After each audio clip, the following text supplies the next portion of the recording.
Hi, Dr. Leslie here, and I want to make sure that you have the talking points from the amazing Zoom that we had last week titled The Delusions of Resolutions. Again, it was an open conversation. We had live members participating and having a whole discussion. But for the sake of these talking points that I wanted to make sure that you have, it's just me. And I hope that's okay. All right, so I am Dr. Leslie. I am the CEO. I am the owner and mindset coach of Morel Community Counseling Services.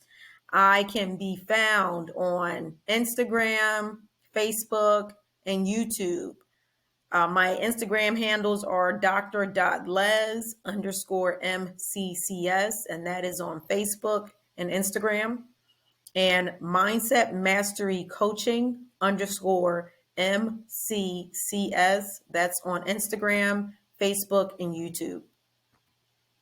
We had an amazing testimonial. We actually had more than one. People sharing their experiences from last month's Zoom to this month's Zoom. But one in particular was an individual who has been working the Mindset Mastery curriculum and has been incorporating it not only into her professional life, but her personal life with her children and her family.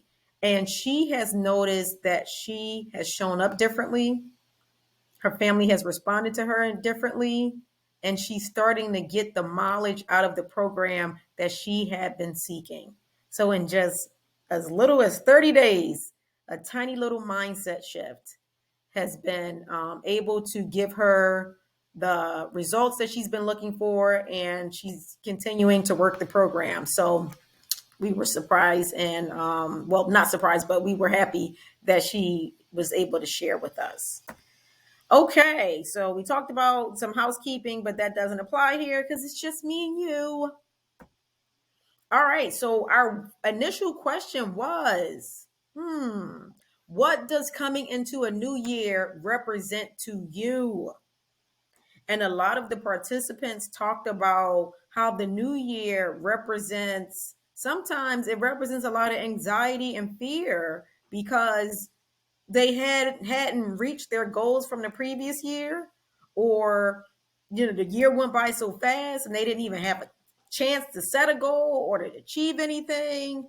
And sometimes it just brings on a lot of stress because it's a reminder of where you would like to go, but you're still not sure of how to get there. So I ask you to ponder that question yourself. What does that mean to you? So then we get into the psychology of resolutions and why they often fail. Some of the common reasons for failure, not the only reasons, but some of the common reasons for failure include unrealistic goals. Like your goal is just not realistic. Like someone says, I'm going to go to sleep on December the 31st and I'm going to wake up on January 1st, a billionaire. Or, I mean, it can happen, but, we got to talk about the lottery odds. Or someone saying, I really want to improve my nutrition and my weight loss goals. And then they set these goals that are just not realistic, right? The other reason for failure is the lack of planning. They don't have a plan at all. Another reason is you have a plan, but a monkey wrench got thrown in it. You got derailed. And now you don't know how to get back on track. You just got stuck because that wrench got thrown, and now you don't know how to get back on the plan. And another reason is fear. Fear to just, I don't want to get started at all because I'm afraid to fail. So, like I said, just some things to think about. These are not the only reasons, but these are some reasons. So then we talked about the emotional impact of failure. And I posed two questions. Question number one, how do you feel when you fail at something? A lot of people talked about just feeling like, again, that stuck feeling, not knowing how to move forward after they made, they tried something and it didn't work out. And then we talked about the other question, how do you respond to failure? And they were, thinking about that and processing that, right? Because it's one thing, how do you feel when you fail? Right? Some people feel incompetent. They feel like they're not the best version of themselves. They feel like they've lost at something. But then how do you respond is a way of asking yourself, do you get mad? Do you call yourself names? Do you throw in the towel? Right? And so then here we talked about me giving an analogy of, in my mind, I think failure is a part of the process. And sometimes you have to give yourself permission or give yourself grace to fail. It's okay. Failure is a part of the process. It doesn't mean that you are incompetent or you are, not cut out to do the thing that you said that you wanted to do. You just got to give yourself a little bit more encouragement, more of a pep talk around failure. So I think about failure as not trying at all. I spoke to the participants in the discussion around, to me, failure is not giving it a try at all. Like you didn't even try. And that's what failure is. I believe that doing something one time and not really executing it the way that you wanted it to be executed, that's an attempt. That's an attempt. So then I use the analogy of, have you ever had a jar of a brand new jar of something that needed to be opened, right? So first, you try to open it. You try to pop it open, but it is so hard. So then you go to the next member in your house and you say, can you open this? This is really hard. I can't get it open. So then they try with all of their might. And they try to tough it out and they try to get it open and it's just not opening. So then they go to, another person in the house and, that person tries their strength. So we try, one more person, that other person tries their strength and then they just pass it back to you. And they're like, we cannot get it open. And then finally you try again with all of your might, fifth attempt, and it pops open. Isn't that interesting? It pops open. And you're probably thinking, well, how did it pop open now? Because guess what? All of those other attempts, your first attempt, the second attempt, the third attempt, the fourth, however many attempts that it took, those were never in vain because all of them were the culmination of the success of opening this jar. That's what it took to get this particular jar open. So sometimes in life, it's going to take several attempts. And just know that those things are not failures. Those things are attempts at getting closer to the goal. So it's not what's happening, it's your perception of the thing that's happening. See, failure is not the problem, it's the way that we're perceiving it. So you make an attempt, that is not failure. That is getting you closer to the end game. And I talked to the class about the fact that Usain Bolt, right? Last time I checked, he's still the fastest person, right? So with that being said, do you know that he trained every day for 4 years straight just so that he can run 9 seconds? You heard me.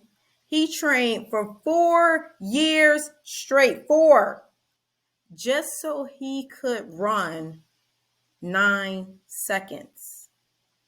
4 years, no days off. So I'm saying that to impress upon you that in order for you to get the results that you're seeking, you're going to have to do it more than once. You may have to do it more than twice. You may have to do it so that it creates a momentum where, okay, this thing is finally a part. It's a part of me. Usain Bolt, that thing was a part of him. So when he ran, it was like he had been training for it his whole life, at least 4 years straight. So something to think about, the emotional impact of failure and you kind of changing your mind around what does it mean to fail. Okay, the creative director of Essence, I'm not really sure of her title, but she works at Essence. She has been quoted saying she gives herself at least 6 attempts to fail a day. 6 attempts to fail at whatever it is she was trying to accomplish today, 6 failures. And when she sets that as a baseline, her day is not thrown off when she starts her day and she considers, something to be a failure, because that's only one thing. She feels like she got 5 more other failures to run through. So you got to figure out what are your hacks and what are your mindset shifts so that you can get through the day and bounce back and be a little bit more resilient. So let's get into that. So here we talked about the impact on your mental health when you fail. We talked about repeated consequences of failure. The repeated consequences of failure are not what you think. You can either allow failure to keep you stuck and say things like, well, that's just not for me. Or you can say things like, okay, I get better and better every day in every way. Shout out to Tony Robbins. Every day in every way, I'm getting better and better. Every day in every way, I'm getting stronger and stronger. So you can decide how the consequences of failure impact you. Because the consequences of failure could be a beautiful thing where it could really create a grit. It can improve your self-confidence. It can remind you that when you do the hard thing every day, doing hard things like challenging your body, like such as weightlifting or just something that pushes you out of your comfort zone. It forces your mind and your body to work together in unison. Okay. And then when that thing is accomplished, it's a reminder to you that guess what? I can do a hard thing and it won't kill me. I won't die. I will survive it. And so when it's time to do a hard thing the next time, guess what you are going to remember? The last time that you did a hard thing. So the consequences of failure don't necessarily have to be a bad thing unless you decide that you want to stay stuck. Don't stay stuck. Think about failure as an attempt to move forward. Think about the jar. It might take more than one time. So here we talked about habits, routines, and solutions. So we talked about what forms a habit. What forms a habit? A habit is doing something, a behavior that you do over and over again until it becomes automatic. A habit is a behavior that you do over and over again until it becomes automatic. In order for a habit to become automatic, you have to do it anywhere from 18 to 265 days. On average, most people take habits and form it into an automation in 66 days. Okay? So if you want to do something, you have to do it for a period of time until it becomes automatic. When we think about automatic, we think about things that we do without our conscious thought. It's subconscious. It's like walking, talking, blinking, speaking. All of those things are subconscious. They're automatic.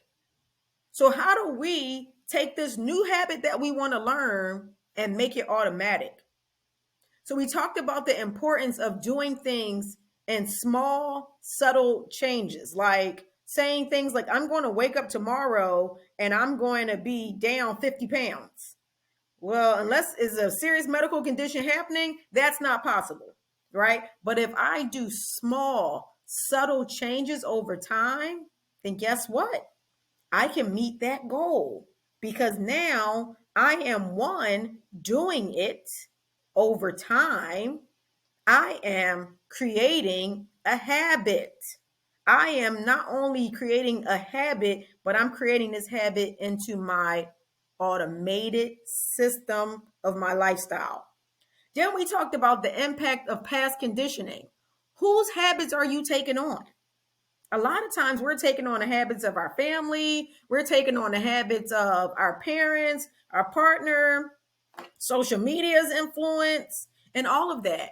Like one person in the group talked about having like mom guilt, right? Feeling guilty to just take a day off or put her feet up. And she expressed that she noticed that not only did she feel guilty, but when she sat down to actually think about it, that was a habit that her own mom displayed.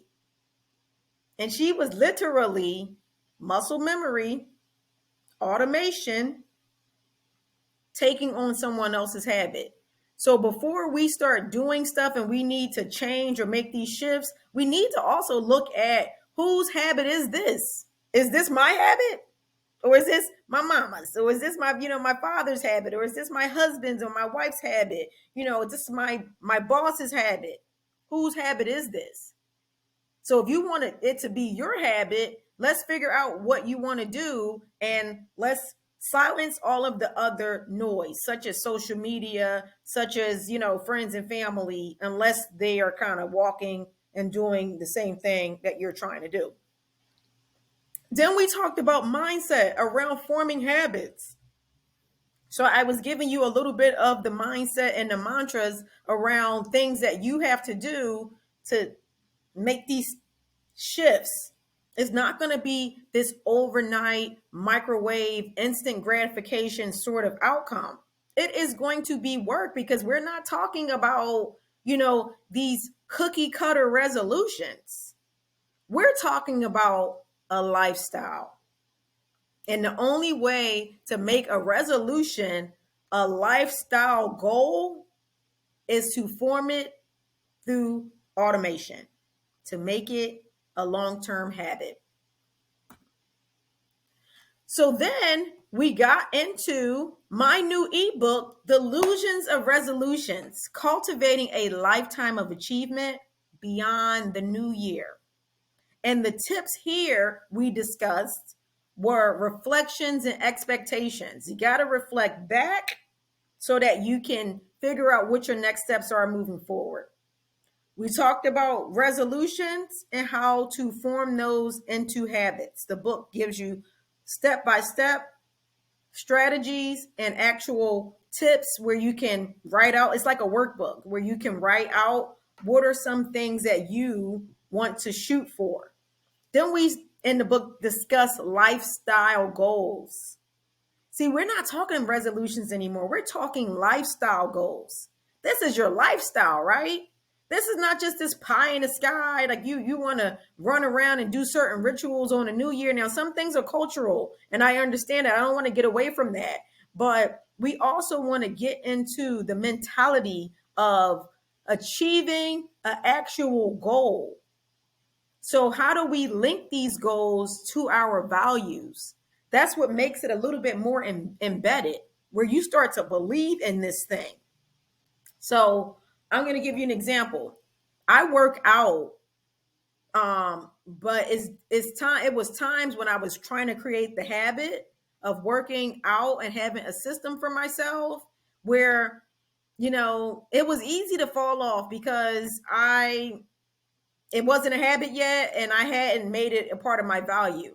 When I started to get not only physical results, I started to get mental health results. I started to get medical results. It started to become a part of my lifestyle. So if I took off or if I ate certain foods and I felt bad or I missed a workout and I felt like sluggish, I felt fatigued, irritable, that started to impact me in so many other ways where I realized that let me just stick to the plan. Because when I stick to the plan, I get to be the best version of myself. And so that's when it started to align with my values. Okay. Like I got to do this thing, whether I feel like it or not, because That's a part of who I am now. And incremental habits, right? You do this thing incrementally over time, and then you look up 66 plus days is now automatic. So now if I don't work out on days when I'm supposed to work out, I actually don't feel that good about that decision. So you see how it kind of starts becoming habitual when you give yourself time to kind of work through that. Additional tips from the Delusions of Resolutions ebook is the resilience toolkit. Some people don't reach their goal the first time, and what do? It's like they hit a brick wall. They quit. They don't have no plan to get back on track. And that's what this is all about. This is all about creating a resiliency toolkit. The book walks you through that and teaches you how to, create one for yourself. And most importantly, you got to have a support and accountability system. See, if you just don't ever say what your goal is out loud and you don't have somebody who's holding you accountable to it, it's easy to fall off. It's easy to just, oh, well, I didn't do it. And nobody's going to know. And you're going to be like, do they know? Nobody knows. Because you didn't tell anybody and nobody can hold you accountable. And that's not fair. And it's not fair to your future self who set that goal and you're not really trying to be accountable to it. Also, celebrating milestones is also discussed in the ebook.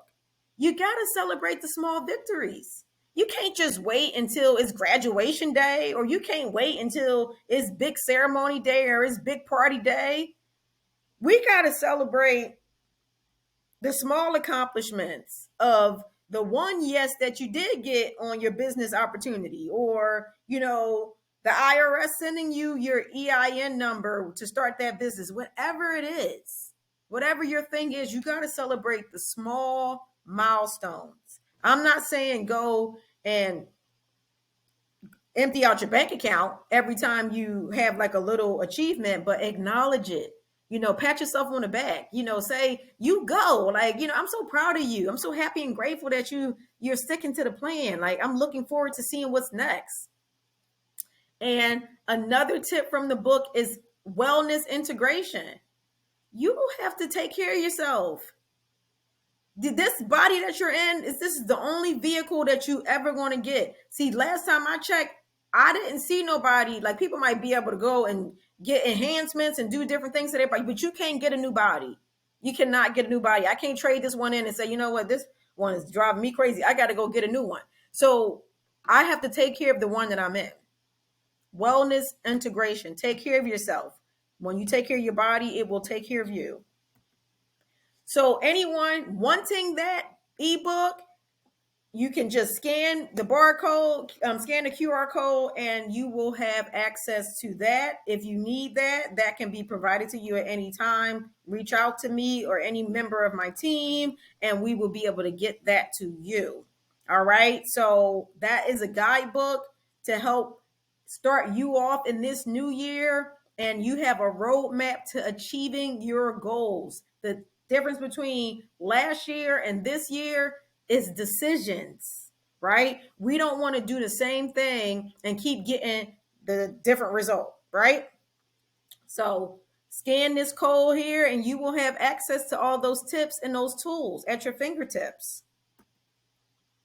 So here we had an opportunity to share. People were talking about their feelings around going into a new year. They talked about whether or not they met their goals from last year and some of their fears about just setting goals in general, right? Like, some people, like, I have not set no goal. And first of all, I'm not setting no New Year's resolutions because some people don't believe in New Year's resolutions, right?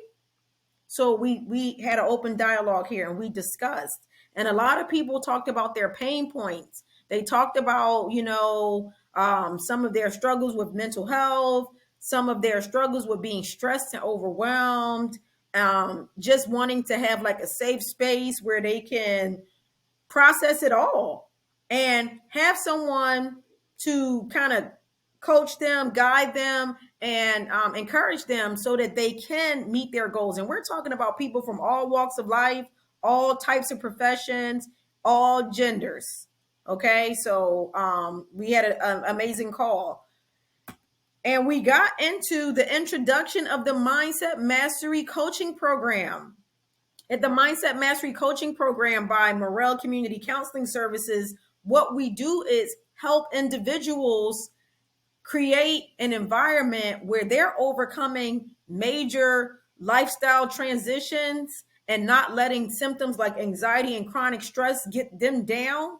But most importantly, we using it through the lens of a mindset. When someone is able to feel in control of their mindset, they're able to feel in control of their entire life.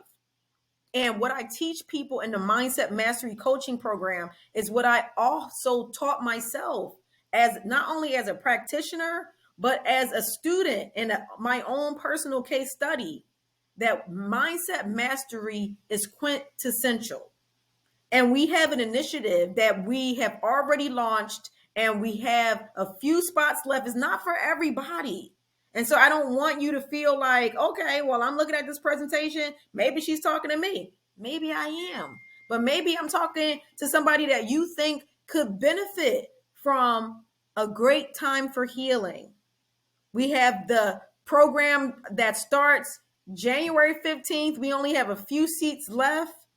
January the 15th of this new year.